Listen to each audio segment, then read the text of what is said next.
चलिए प्यारे दोस्तों, आज हम फिर हाजिर हैं एमपी सुपर 100 के सफ़र में आगे बढ़ने के लिए। और अब की बार हम आपके सामने एक नया चैप्टर लेके आए हैं और इस चैप्टर में ऐसे कुछ क्वेश्चन हैं जो हमने अभी तक कम कराए हैं, अभी कम सामने आए हैं। तो इसका नाम क्या है? निर्देशांक ज्योमेट्री, माने कोऑर्डिनेट्स ज्योमेट्री। तो इसमें कुछ तो अपन लोग पढ़ चुके हैं, जितना भी बेसमेटिकल जो आपने पढ़ा होगा, 9th में भी थोड़ा बहुत शुरुआत करी है और 10th में भी करी है। इसका अपन को अब ए से लेके जेड तक, पहले तो अपन को बेसिकल फंडामेंटल कराएंगे, उसके बाद कुछ क्वेश्चन होंगे वो भी कराएंगे। तो इसमें क्या रहता है? निर्देशांक और उसके बाद ज्योमेट्री। निर्देशांक मतलब क्या है वो अपन को समझना है, और ज्योमेट्री तो अपन जानते हैं, पढ़ चुके हैं, जिसमें आकृतियाँ आती हैं उसको अपन ज्योमेट्री बोलते हैं। तो इसमें भी आकृतियाँ आएंगी, लेकिन वो निर्देशांकों के साथ आएंगी। तो सबसे पहला पॉइंट इसमें क्या रहता है? सबसे पहला पॉइंट हम इसमें बिंदु या पॉइंट होता है, उसकी स्थिति को क्लियर करेंगे। पॉइंट कहाँ से कैसे बनता है, कैसे नहीं बनता है, उसको हम बताएंगे। इसके लिए अपन कुछ पहले जाएंगे। दो चरों वाले रैखिक समीकरण अपन पढ़ चुके हैं, उनको हल करते हैं किसी भी विधि से, तो x और y के मान आते हैं। उन मानों को, जैसे कि x का मान कुछ भी हो सकता है, 2, 3, 4, 5, मान लीजिए इस प्रकार के दो मान हैं, और इस प्रकार के मानों से हमने वो ग्राफ की विधि भी पढ़ी थी, तो उसमें एक लाइन बनती थी, वो लाइन बिंदुओं से ही बनती थी। तो बिंदुओं से अपन परिचित है पहले से। बिंदु कैसे बनते हैं? x और y के मानों को मिलाकर एक बिंदु बनता है। तो ये बिंदु बनता कैसे है उसको, जैसे आपने यहाँ पे देखें, यहाँ पे दो अक्ष हैं अपने सामने, दो रेखाएं हैं। एक रेखा ये है, इसको x अक्ष बोलते हैं। एक रेखा y है जो खड़ी हुई है, वो y अक्ष है। तो यहाँ पे सबसे पहला पॉइंट, ये दोनों अक्ष एक दूसरे को जिस बिंदु पर काटते हैं, तो ध्यान रखना वो बिंदु अपना होगा मूल बिंदु। अब उसके 0, 0 लिखा हुआ है, वो उसके निर्देशांक हैं। ध्यान रखना इस बात का, निर्देशांक है। अब इसी प्रकार से जैसे ये तो अक्ष एक दूसरे को काटते हैं, तो ये बिंदु प्राप्त हो गया, इसको अपन ने मूल बिंदु कहा है। अब और कहीं यहाँ पे बिंदु आ जाए, यहाँ बिंदु आ जाए, यहाँ बिंदु आ जाए, तो अपन उसका निर्धारण कैसे करेंगे, इस बात को समझना है। मान लीजिए कि हम यहाँ से x और y के इस प्रकार के ये मान 2 ले लेते हैं। x का मान 2 है, y का मान 4 है। अब ध्यान इस बात का रखना है, ये दो अक्ष होते हैं ना, तो ये अक्ष जिस बिंदु पर काटता है ये मूल बिंदु है। मूल बिंदु से दाईं साइड में अपन जाएंगे तो प्लस की संख्या आएंगी, और मूल बिंदु से बाईं साइड में जाएंगे तो माइनस की संख्या आएंगी गिनती के लिए। और बाई अक्ष में भी मूल बिंदु से ऊपर की ओर जाएंगे तो धन की संख्याएं, और नीचे की ओर जाएंगे तो ऋण की संख्याएं आएंगी। ये ऊपर साइड है और ये नीचे की साइड। ध्यान इस बात का रखना है, ये बात भी निर्धारित करेगी कभी किसी क्वेश्चन में, तो इनका भी ध्यान रखना है। अब हम आते हैं इन्हीं मानों के आधार पे आते हैं। x का मान 2 है, y का मान 4 है। x का मान 2 है, x अक्ष पर गिना जाएगा, 2 प्लस के हैं तो कहाँ गिने जाएंगे? मूल बिंदु से दाईं साइड में, 1, 2, ये हो गया। अब y का मान है 4, वो भी प्लस का है। y का मान 4 गिनते हैं, प्लस का है, ऊपर गिनेंगे 1, 2, 3, 4। तो इस 4 पॉइंट के सामने और इस 2 पॉइंट के सामने अपन एक पॉइंट निर्धारित करेंगे। इसके सामने और इन दोनों के सामने इस प्रकार से अपन ले जाएंगे लाइन को, तो जहाँ भी काटेगी ये पॉइंट अपना ये बिंदु बना। इस बिंदु को अपन व्यक्त कैसे करेंगे? पहला मान x का और दूसरा मान y का। तो यही निर्देशांक, किसी भी बिंदु के यही निर्देशांक कहलाते हैं। पहला मान x का होता है, दूसरा मान y का होता है, और ये निर्देशांक कहलाते हैं। और निर्देशांकों में अभी अब आपको बता दें, x का जो मान होता है बिंदुओं में उसको भुज कहते हैं, और y का जो मान होता है उसको कोटि कहते हैं। इसको भी अपन यहीं पे क्लियर करते जाएं। अब हमने ये दिखा दिया। अब तुम कह रहे हो कि जैसे मान लो आपने बोला होगा कि इस पॉइंट पे अगर बिंदु यहाँ हुआ तो कैसे होगा, यहाँ कैसे आएगा, यहाँ कैसे आएगा। तो अपन थोड़ा बारी बारी से क्रम से देखते जाएं। एक बात तो ये हो गई। दूसरी बात, मान लीजिए अपन ने x का मान -3 ले लिया, y का मान +2 ले लिया मान लो। अब x का मान -3 है तो x का जो -3 संख्या है तो माइनस की संख्या कहाँ गिनी जाएगी, मूल बिंदु से बाईं ओर। तो 1 2 3 ये तो हो गई -3। y का मान 2 प्लस का है, तो 2 प्लस का है तो 2 कहाँ जाएगा, ऊपर की साइड में गिनेंगे, तो ये आ गया मान लो। अब इसके बाद में ये जो 2 है और ये 3 है, इसके सामने एक बिंदु ढूंढते हैं, इस लाइन को काट और इस लाइन को काटने वाला, जैसे ये और ये। तो मान लो कि बिंदु अपना ये प्राप्त हो गया, इसके भी सामने और इसके भी सामने। तो यहाँ इस बिंदु पर x का मान तो है -3 और y का मान है 2, सो प्लस का। अब गौर से देखते जाना, और यहाँ पे जो था इसको भी गौर करना, यहाँ पे बिंदु आ रहा है इसको भी गौर करना। ये बिंदु इस तरफ आया है, इस हिस्से में, इसके और इसके बीच वाले हिस्से में। अब इस वाले बिंदु में जो हमने भी बताया, x का मान होता है भुज, y का मान होता है कोटि। तो भुज यहाँ का -3 है और कोटि +2। अब इसी तरह से बारी बारी से आगे बढ़ते हैं। मान लो कि हम x का मान -1 लेते हैं और y का मान -3 लेते हैं।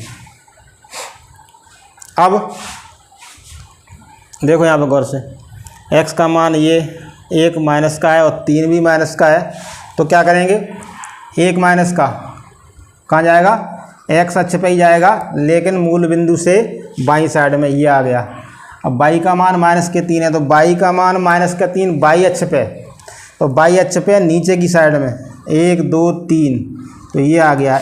इसके और इसके सामने अपन बिंदु ढूंढेंगे तो अपना बिंदु ये प्राप्त हो गया। इसको व्यक्त करने के लिए संख्या अपनी कौन कौन सी हैं, -1 और -3, या अपन ये कह सकते हैं कि इस बिंदु के निर्देशांक -1 और -3 यहाँ पे आ गया। अब इस तरफ आते हैं। अब इस तरफ के लिए हम बात करते हैं। मान लीजिए कि x का मान हमने ले लिया 3 +3 और y का मान ले लिया मान लो हमने -4। अब आते हैं यहाँ पे, तो x का मान प्लस की संख्या है तो यहाँ पे गिनी जाएगी दाईं साइड में। 1 2 3 +3 है तो यहाँ देख लो इसके सामने। y का मान -4 है तो नीचे गिरे जाएंगे यहाँ पे। इसके सामने और इसके सामने बिंदु अपना आएगा, मान लो ये आ गया। इसकी पहचान इन संख्याओं से होगी 3 और -4। अब देख लो, अपन गौर से देखते हैं क्या देखना है। इस बिंदु को देखो, इसको देखो, इसको देखो और इसको देखो। ये एरिया है, इस एरिया में अपन संख्याओं को देखें, अपन भुज को और कोटि को, तो दोनों संख्याएं प्लस की हैं, समझ में आ रहा है। और इस एरिया में देखो, जो भुज है माइनस का है और कोटि प्लस का है। और इस एरिया को देखते हैं, अब इसमें भुज और कोटि दोनों माइनस के हैं, समझ में आ रहा है।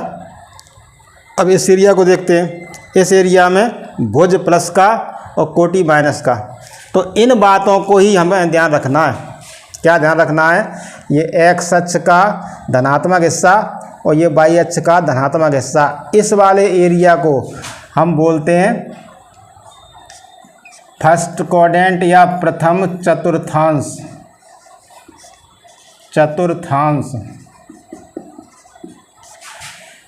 इस एरिया को बोलेंगे द्वितीय चतुर्थांश, माने सेकंड क्वाड्रेंट, द्वितीय चतुर्थांश। इसको बोलेंगे तृतीय चतुर्थांश और इसको बोलेंगे चतुर्थ, माने चौथा चतुर्थांश। इसको क्लियर कर लो।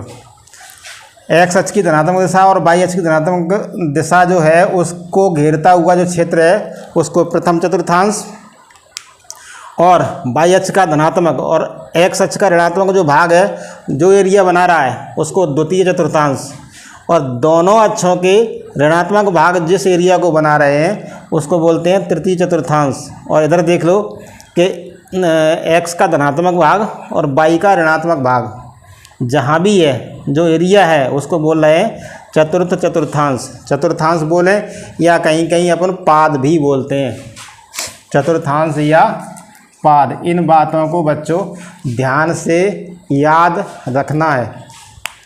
ये हो गया अपना पॉइंट, चतुर्थांशों में बिंदु आता है तो उसकी बात हो गई। अब मान लीजिए घूमते घामते कहीं धोखे से बिंदु किसी अक्ष पे आ जाए, एक्स अक्ष पे आ जाए या वाई अक्ष पे आ जाए या माइनस यहाँ पे आ जाए, यहाँ पे आ जाए, कहीं पे, उसकी क्या स्थिति बनेगी। मान लो हम इसी की बात करते हैं, थोड़ा ध्यान से देखना अच्छी तरह से। यहाँ ये बिंदु था, हमने क्लियर किया था, तो ये बिंदु कहाँ से प्राप्त हुआ था, x का मान 3 था, 1 2 3। ये x अक्ष पर स्थित है ये बिंदु। इसी बिंदु की हम बात करें, इसी बिंदु की, तो इस बिंदु की अपन बात करें तो यहाँ पे x का मान तो प्लस के 3 है, देख लो। अब y का मान क्या है, माना जिस अक्ष पे अपन संख्या गिनते हैं तो उसी अक्ष का उसी का मान होता है। x अक्ष पे गिनते हैं तो x का मान होता है। अब y अक्ष पे तो हमने संख्या यहाँ पे गिनी नहीं है, अब y अक्ष पे संख्या नहीं गिनी है तो y का मान क्या होगा, 0 होगा। थोड़ा सा ध्यान रखना इस बात का। इस बिंदु को अपन व्यक्त करेंगे तो 3 है प्लस के, और y का मान यहाँ पे 0 आएगा। थोड़ा सा अपन को यहाँ के लिए ध्यान से देखना है इसी तरह से। ये x अक्ष पे बिंदु आया है, अपन को ध्यान ज़्यादा कुछ नहीं देना है कि 3 है, 3 कहाँ से आ गया, 0 कहाँ से आ गया। अपन को ध्यान इस बात का देना है कि x अक्ष पे बिंदु आया है तो x का तो मान है, माने भुज का तो मान है संख्यात्मक मान, लेकिन कोटि का मान 0 है। उसी प्रकार से अपन यहाँ पे आते हैं। मान लो यहाँ पे अभी अपने एक बिंदु को निर्धारित किया था, ये बिंदु 4 पे हमने यहाँ पे y अक्ष पे 4 गिना, 1 2 3 4, तो यहाँ y का मान 4 था, y का मान 4 था। अब यहाँ x का मान क्या होगा, हम x अक्ष पे बिल्कुल कहीं चले नहीं तो x का मान यहाँ पे 0 माना जाएगा। तो इस बिंदु की अपन बात करें तो इस बिंदु को व्यक्त करेंगे, x का मान है नहीं कोई भी तो 0, और y का मान कितना है 4। इन दोनों बातों से ही हम स्पष्ट कर सकते हैं छोटी सी एक बात कि अक्षों पर अगर बिंदु होते हैं,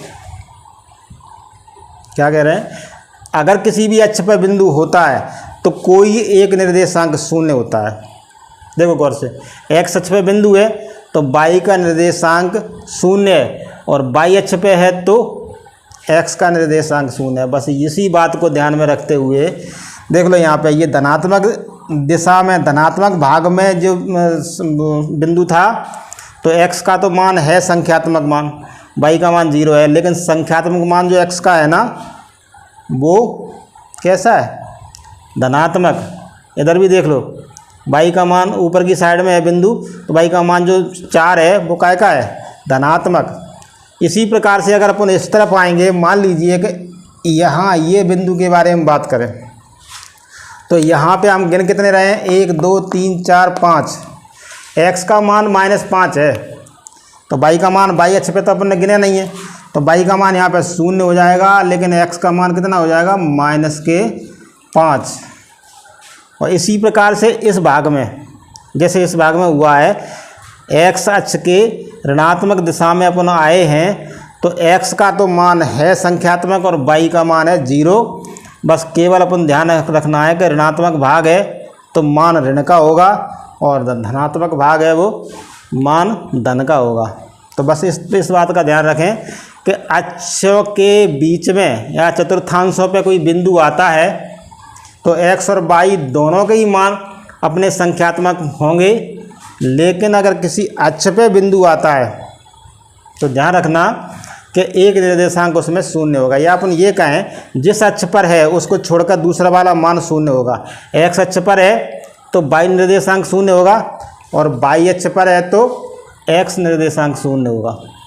बस ये अपन का बिंदु का निर्धारण हो गया। चलिए आगे बढ़ते हैं, इसी में आगे बढ़ते हैं। इसमें कुछ महत्वपूर्ण बिंदु या निर्देशांक ज्योमेट्री के ही अभी तक अपन ने जो शुरुआती पॉइंट थे उसके बारे में पढ़ लिया है।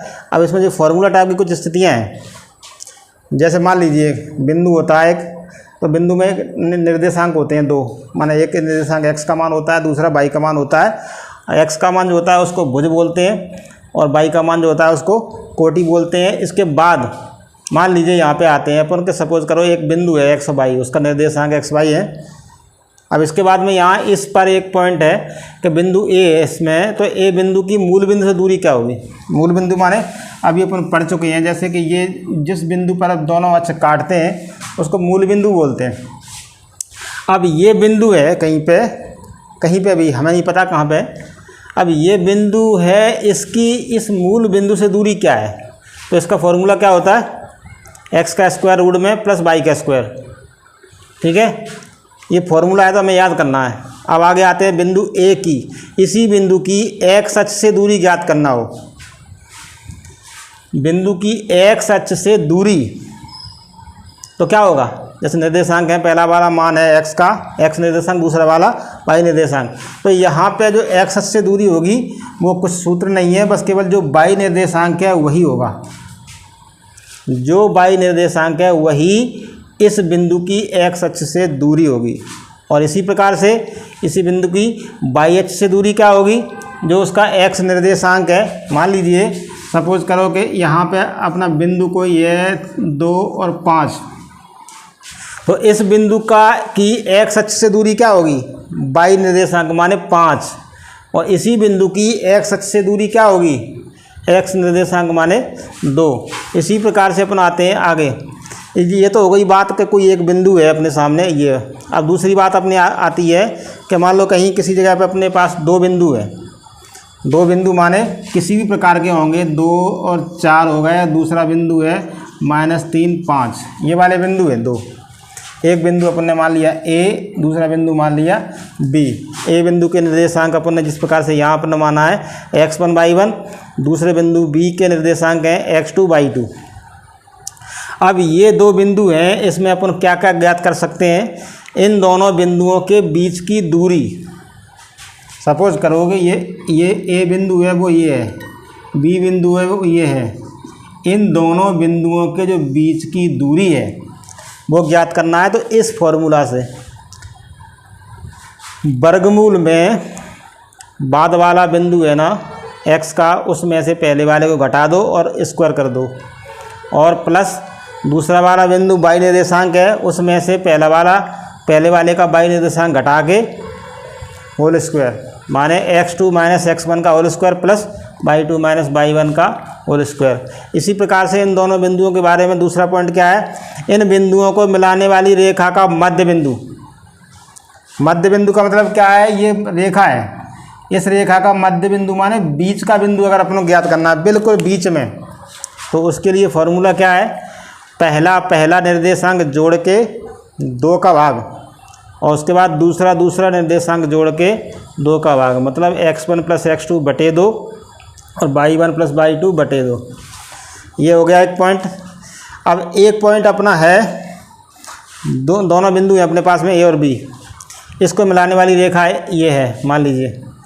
अब इसको m1 अनुपात m2 में 2 अनुपात, मतलब एक अनुपात है ना, उसमें 2 संख्या होती हैं, तो एक अनुपात में विभाजित करने वाली। मान लीजिए कि अपन को ये बिंदु है, ये वाला बिंदु ये। अब इस वाले बिंदु से इसके 2 भाग कौन कौन से हो रहे हैं? ये वाला हो रहा है, एक तो यहाँ से यहाँ तक और यहाँ से यहाँ तक। तो ये 2 भाग हैं, वो मान लीजिए किस अनुपात में है? m1 अनुपात m2 में। अनुपात ये दिया गया, तो अनुपात दिया गया है, तो इस अनुपात में विभाजित करने वाला जो बिंदु है, ये बिंदु, इसके निर्देशांक कैसे ज्ञात होंगे? तो इस बात के लिए अपने पास में फॉर्मूला ये है, क्या है? m1x2 + m2x1 बटे में m1 + m2, और दूसरा निर्देशांक आएगा m1y2 + m2y1 और बटे में m1 + m2। तो ये वाले पॉइंट अपन को खास करके ध्यान रखना है, और ध्यान रखने के बाद ही, या माने याद करने के बाद ही अपन क्वेश्चनों को आसानी से सॉल्व कर सकते हैं और जल्दी में सॉल्व कर सकते हैं।